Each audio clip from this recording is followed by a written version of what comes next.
Hi, my name is Chris, and I might have an addiction to board games.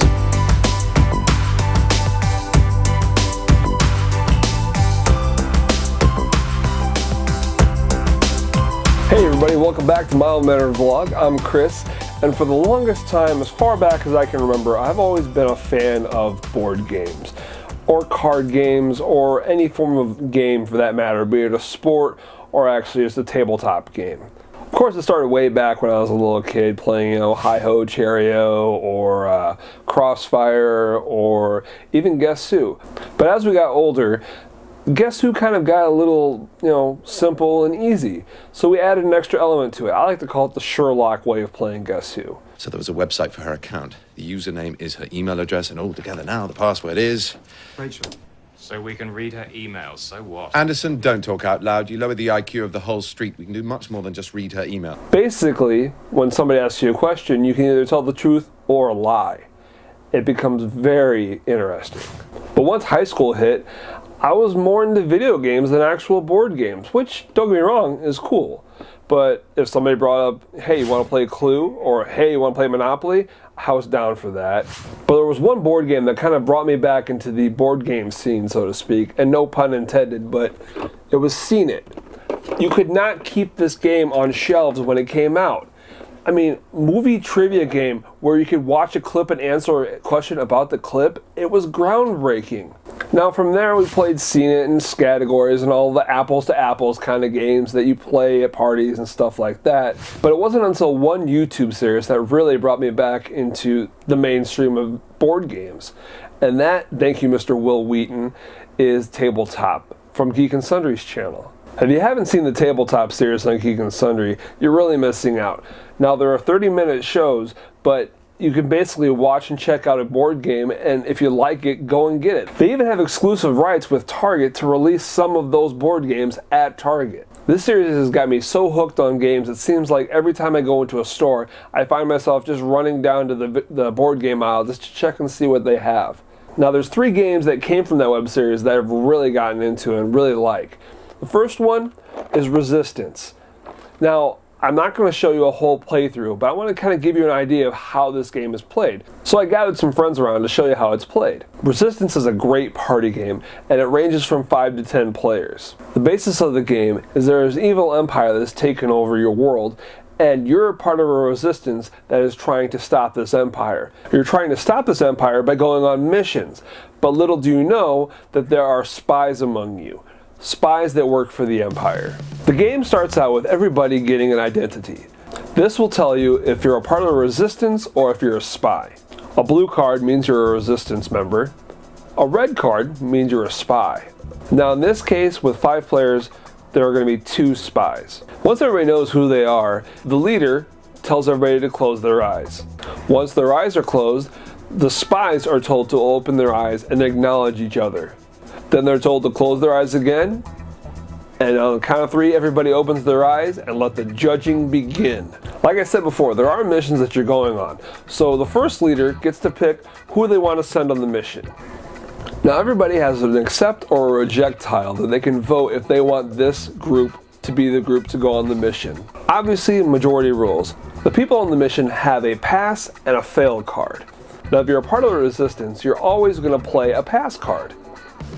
But if you're a spy, you can either play a pass or a fail card. If at any point in the mission a fail card pops up, the mission is a fail. So everybody on the mission selects their card that they want to play, they're mixed together, and the outcome of the mission is revealed. Whew. This one's a pass.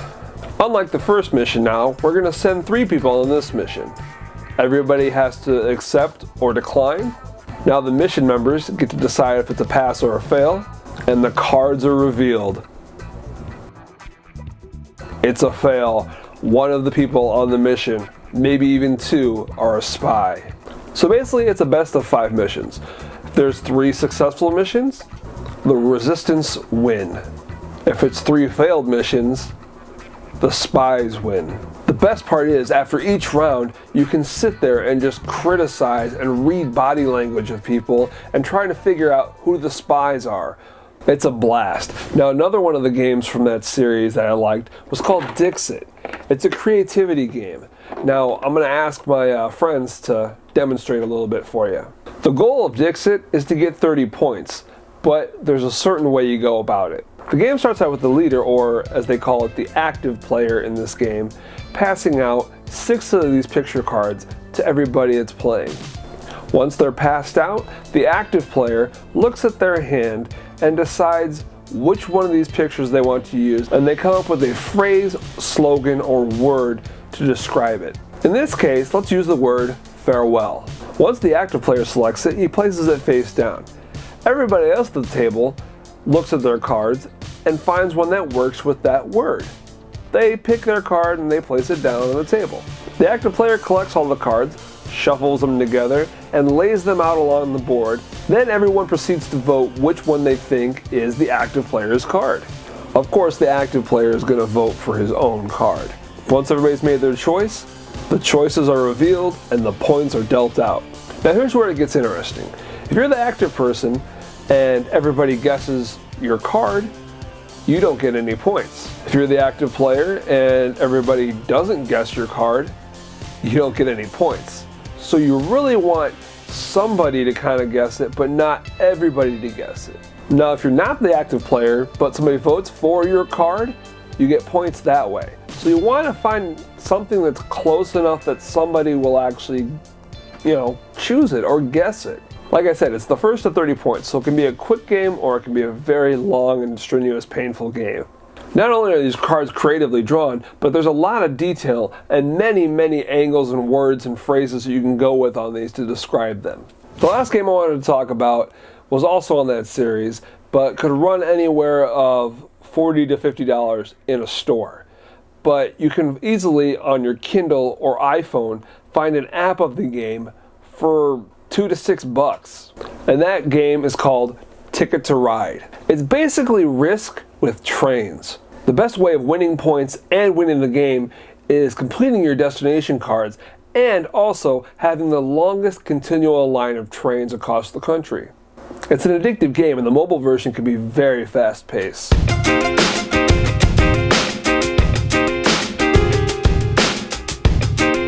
Alright, question of the week. I want to know, what is your favorite board game?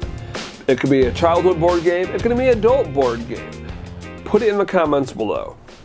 Also, we're on Twitter. You can follow us at this address. You can catch updates about movies, TV, video games, all your nerdy and geeky delights. Not to mention, when new videos up, you'll get an update on there too. And as always, don't forget to hit the like button and hit the subscribe button too. We'll show up in your feed on YouTube if you hit that, and every time a new video comes up, we'll pop up in your feed. And as always, thanks for watching. I'm Chris from Isle Banner Vlog. I'm gonna go play some Ticket to Ride. This thing's addictive. I'm telling you, it's really awesome.